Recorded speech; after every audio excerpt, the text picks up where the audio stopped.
You think you know who you are. You believe you're living a normal life. But what if one peaceful morning with your daughter suddenly becomes the starting point for unearthing a buried past? What would you do when you discover you once vanished from this world? That day at the zoo, when the old worker stared at me with those haunted eyes and whispered words that shattered my reality, I realized the life I'd been living was built on someone else's grave. My own. My name is Jillian Ward. At least, that's what I've believed for the past 10 years. I'm 35, a single mother to my 7-year-old daughter, Ella. And we've been living in the quiet town of Fairgrove for just over a year now. Life here moves at a gentle pace: farmers markets on Saturdays, church bells on Sundays, and our favorite tradition: weekend trips to Oakfield Zoo. The zoo isn't much to look at. Small, locally funded, with more peacocks roaming freely than animals in actual enclosures. But Ella loves it, and there's something oddly comforting about the predictability of it all. The same sleepy lions, the same chattering monkeys, the same elderly elephant named Gertrude, who's been here longer than anyone can remember. This particular Saturday started like any other, October air crisp against our cheeks. Ella's hand warm in mine as she pulled me toward the penguin exhibit. She was wearing her favorite purple jacket, the one with the unicorn on the back that she insisted on wearing despite the torn pocket I kept meaning to fix. "Mommy, do you think penguins get cold?" she asked, pressing her nose against the glass. "I think they're built for it, sweetheart," I replied.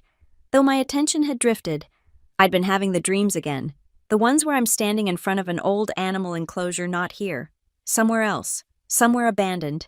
In the dream, there's always a man watching me from the shadows. I can never see his face, but I know he's waiting for something. "Ma'am." I turned to find an elderly zoo worker standing behind us. His name tag read Griffin, and his weathered face looked like it had seen too many seasons. He was staring at me with an intensity that made my skin prickle. "Yes," I managed, pulling Ella a little closer. His mouth opened and closed, fish-like, before he muttered something under his breath. I caught fragments. "Can't be. 10 years. "I'm sorry." I stepped back, uncomfortable with his proximity and the way his roomy eyes seemed to be dissecting my face. "You came back," he said louder, his voice cracking. "But you disappeared 10 years ago." The words hit me like ice water. Ella tugged on my sleeve. "Mommy." I forced a laugh, though my hand holding hers had started to tremble. "I think you have me confused with someone else." Griffin shook his head slowly, never breaking eye contact. "No confusion. You disappeared right here, in this zoo. They said no one ever found your body." The world tilted slightly. Somewhere in the back of my mind, like a whisper through static, a name surfaced: Marissa. "We need to go," I said, scooping Ella up despite her protests about not seeing the giraffes yet. As I hurried toward the exit, I could feel Griffin's gaze burning into my back, could hear him mumbling to himself. But it was what he said next, just loud enough for me to hear, that made my blood run cold. Marissa Clark wore that same necklace, black obsidian, silver chain. Haven't seen another like it in 10 years. My free hand flew to my throat, fingers finding the smooth stone that had always been there, as much a part of me as my own heartbeat. The necklace I couldn't remember buying, couldn't remember receiving, but could never bring myself to take off. As we reached the parking lot, Ella's worried voice broke through my panic. "Mommy, why are you crying?" I hadn't realized I was setting her down by our car. I knelt to her level, wiping my cheeks. "Just the wind, baby, just the wind." But as I buckled her into her car seat, my hands shaking so badly I could barely manage the clips, one thought consumed me. Who the hell is Marissa Clark? And why did hearing that name feel like coming home to a house I'd never lived in that night? Sleep wouldn't come. I lay in bed staring at the ceiling, Griffin's words playing on repeat in my mind. Ella had asked about the zoo worker 3 times during dinner, and each time I'd deflected with increasing desperation. Now, with her safely asleep down the hall, I couldn't run from the questions anymore. I padded barefoot to the hall closet where I kept what I called my memory box, a small collection of photos and documents that supposedly chronicled my life. As I pulled it down, dust motes danced in the moonlight streaming through the window. Funny how I rarely looked through these things, as if some part of me had always known they were props in a play I didn't remember auditioning for. The earliest photo showed me at what must have been my 25th birthday party. I was smiling, surrounded by people I couldn't name, in a restaurant I didn't recognize. Every photo before that birthday was mysteriously absent. Lost in the move, Uncle Martin always said when I asked. After your accident, so much was misplaced. The accident, that convenient explanation for everything I couldn't remember. A car crash that had supposedly wiped out my memories of the first 25 years of my life. No medical records.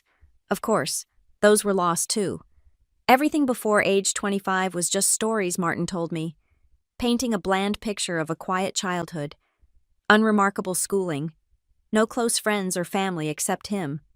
I spread the photos across my bedroom floor, studying them like evidence in a crime scene. There I was at 26, 27, 30. But who was I really?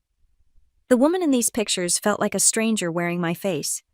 My laptop hummed to life as I typed, "Marissa Clark missing Oakfield Zoo," into the search bar.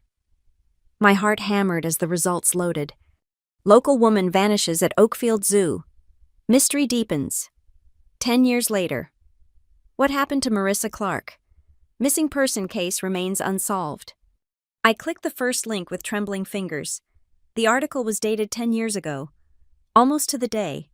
As the page loaded, a photo appeared that made me grip the edge of my desk. It was me. Younger, yes, but undeniably me. Same dark hair, same green eyes, same small scar above my left eyebrow that Martin said came from falling off a bike I didn't remember riding. The article detailed how Marissa Clark, 25, had been a regular visitor to Oakfield Zoo. She'd told friends she was being followed, felt unsafe. Then one day, she'd entered the zoo and never came out. Security footage showed her walking toward the old exotic animals section, an area that was being renovated at the time. She simply vanished. No body, no blood, no signs of struggle. Just gone. I touched the screen where the photo stared back at me. Around Marissa's neck was my necklace, the exact same black obsidian pendant on a silver chain. My phone buzzed. Uncle Martin. Can't sleep. His voice was carefully casual when I answered. Thought I might check on you. You seemed upset when you called earlier. I hadn't told him about Griffin, only that something strange had happened at the zoo. Martin, I said slowly, tell me about my accident again. Silence. Then, Jilly, sweetheart, why are you doing this to yourself? You know what the doctors said, digging into the past, trying to force memories. It's not healthy. What doctors? Martin, I've never seen any records. No hospital bills, no discharge papers, nothing. You were traumatized. We've been through this. After the accident, you begged for a fresh start, begged me to help you leave it all behind. His voice had taken on an edge I'd never heard before. I did what you asked. I gave you a new life. Or you gave me someone else's life, I whispered. Don't. The word cracked like a whip. Don't go down this path. Jillian, some doors are better left closed. Think of Ella. The threat was subtle but unmistakable. I hung up without another word. I returned to the laptop, searching for more about Marissa Clark. She'd been a graduate student in psychology. She'd had friends, colleagues, a life. Then I found something that made my blood freeze, a missing persons forum where someone had posted just 2 years ago. My sister Marissa disappeared 10 years ago. The police gave up, but I know she's alive. She used to say someone was watching her, following her. She was scared of someone she trusted. I touched my necklace, the obsidian warm against my skin. Somewhere in the maze of my mind, behind walls I was beginning to realize someone else had built. Marissa Clark was screaming to be remembered. The next morning, I dropped Ella at school and drove straight to Oakfield Zoo. The parking lot was nearly empty. Weekday mornings were always quiet. I found Griffin near the maintenance shed, feeding chickens that pecked around his feet. He looked up as I approached, and I saw fear flash across his weathered face. Please, I said before he could flee, I need to know about Marissa Clark. He scattered the remaining feed and turned away. Don't know any Marissa. You said her name yesterday. You said I disappeared. I stepped into his path. Please, Griffin, I think I might be her. His hands trembled as he finally met my eyes. You got the same face, same voice. But Marissa Clark is gone. Has to be. The things that happened. He shook his head. Better she stays gone. What things? What happened to me? Griffin glanced around nervously, then motioned for me to follow him to a bench near the abandoned exotic animals section. The area was cordoned off with weathered caution tape, the enclosures beyond overgrown with vines. You came here 3-4 times a week, he began, voice barely above a whisper. Always alone, always watching the animals like they were the only things that made sense. You told me once that someone was following you, making you feel crazy. Said you couldn't trust anyone. Who was following me? Never said, but I could see it wearing on you. Dark circles, jumping at shadows. Then one day, you came in looking different, calm, too calm, like you'd made a decision. He pointed toward the abandoned section. You walked straight back there, even though it was off limits. I called after you, but you didn't stop. That was the last anyone saw of Marissa Clark. But there must have been a search, an investigation. Course there was. Police crawled over every inch of this place, found nothing, no body, no blood, no sign of struggle, like you just evaporated. Griffin rubbed his face. But there were rumors. What rumors? He leaned closer, and I could smell coffee and tobacco on his breath. About a man named Eldon Price, used to work here, maintaining the exotic animals section. Strange fellow. Lived alone in the conservation area east of town. He disappeared the same day you did. My heart raced. The police must have investigated him. Nothing to investigate. Man vanished as complete as you did. But I knew Eldon. He had ideas. Used to talk about memory, about how trauma could reshape a person's entire identity. Said he'd studied it, unofficially, called it psychological renovation. Griffin shuddered. Gave me the creeps. Way he'd watch people, like they were puzzles to solve. Where was this conservation area? Griffin's eyes widened. Now hold on. You can't be thinking... Where? He sighed deeply. Follow Route 47 east about 15 miles. There's an old fire road marked by a fallen oak. His cabin's about 2 miles in. But Miss, Jillian, whoever you are, that place has been empty 10 years. Nothing there but ghosts and bad memories. I stood to leave, but Griffin caught my arm. That necklace, he said. Marissa wore it every day. Said someone special gave it to her. Someone she trusted before everything went wrong. She'd touch it when she was nervous. Just like you've been doing this whole time we've been talking. I looked down and realized he was right. My fingers were wrapped around the obsidian pendant, holding it like an anchor. Back in my car, I called Ella's school to arrange for her to go to aftercare. Then I texted Martin that I wouldn't be home until late. His response was immediate. Where are you going? I didn't answer. Instead, I drove to the camping supply store and bought a flashlight, rope, and a small knife. The clerk gave me an odd look at the combination, but I didn't care. Something deep inside, some instinct I didn't know I possessed, was preparing for what I might find. As I drove east on Route 47, questions swirled through my mind. If I was Marissa Clark, who was Jillian Ward? If my memories were false, who had created them? And why did Uncle Martin, the only family I'd known for 10 years, seem so desperate to keep me from uncovering the truth? The fallen oak appeared exactly where Griffin said it would be. As I turned onto the fire road, my hands steady on the wheel despite everything, one thought crystallized with perfect clarity. I wasn't going to find answers in that cabin. I was going to find the person I used to be. The fire road was overgrown, branches scraping against my car like fingernails on glass. 2 miles in, I found it a cabin that looked like it had been frozen in time, then left to rot. The windows were dark, empty eyes staring out from weathered wood walls. My hands shook as I parked and grabbed my supplies. The front door hung open, creaking in the wind. Inside, dust particles danced in shafts of sunlight piercing through holes in the roof. It looked abandoned, but something felt wrong. Too neat, too deliberate, like someone had staged an abandonment.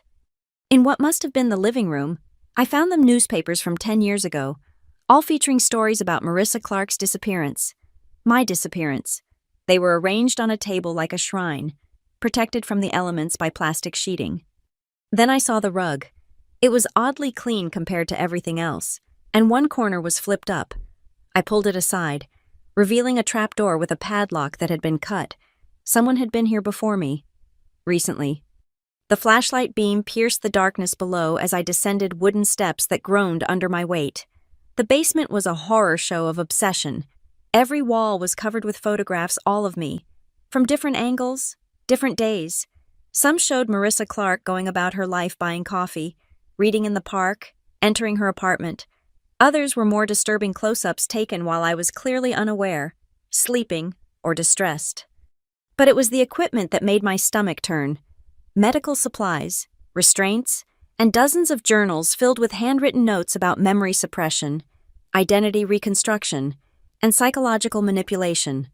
One passage, circled in red, read, "Subject believes the new narrative completely. Previous identity successfully overwritten." In the corner sat an old cassette player. With trembling fingers, I pressed play. A man's voice, clinical and detached. Day 1. Subject shows expected resistance to memory suppression techniques, increasing dosage. Then my voice, but younger, terrified.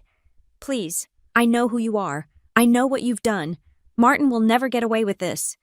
Martin, my Uncle Martin. The next tape. Day 15, breakthrough. Subject no longer recalls her name. Beginning identity reconstruction. My voice again, but empty. Hollow. I don't remember. Who am I? "You're Jillian Ward. You've been in an accident. I'm here to help you." I sank to my knees as tape after tape revealed the horrific truth. Eldon Price had been a specialist in an experimental and highly illegal form of therapy, and Martin had hired him to make Marissa Clark disappear without killing her. Because Marissa had discovered something about Martin, something worth erasing a person's entire identity to protect. The final tape was different. Eldon's voice was panicked. "The process is complete, but I can't do this anymore. What we've done, it's monstrous. I'm leaving. Don't try to find me.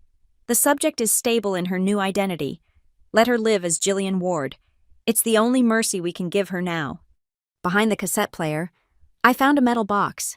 Inside were documents that made everything clear. Marissa Clark had been a graduate student researching financial crimes. She'd stumbled onto evidence that Martin Ward, a respected businessman and city council member, had been embezzling funds meant for the city's foster care system. Children had suffered and died because of missing resources while Martin lined his pockets. Marissa had been building a case, gathering evidence. She'd made one mistake. She'd trusted the wrong person with her suspicions. A note in her handwriting read, "Talk to Martin Ward today. He seemed genuinely shocked by my findings. Offered to help me investigate quietly before going public. Finally, someone in power who cares." How naive she'd been. How naive I'd been. I photographed everything with my phone. My hands surprisingly steady. The tapes, the documents, the journals detailing exactly how they'd torn apart my mind and rebuilt it to their specifications. How they'd created false memories of a car accident, of a loving uncle who'd taken care of me during my recovery. The sickest part. After successfully erasing Marissa Clark, Martin had kept me close, raised me like a daughter, watched me build a life on the ashes of the woman he'd destroyed. He'd even given me Ella to care for, though I now wondered whose child she really was and how she'd come into my life. As I climbed back up from that basement of horrors, I felt something shifting inside me. Not memories returning, those seemed truly gone, burned away by whatever chemicals and techniques Eldon had used. But something else, a cold, clear purpose. Martin Ward had killed Marissa Clark as surely as if he'd put a bullet in her head. He'd just been too much of a coward to leave a body.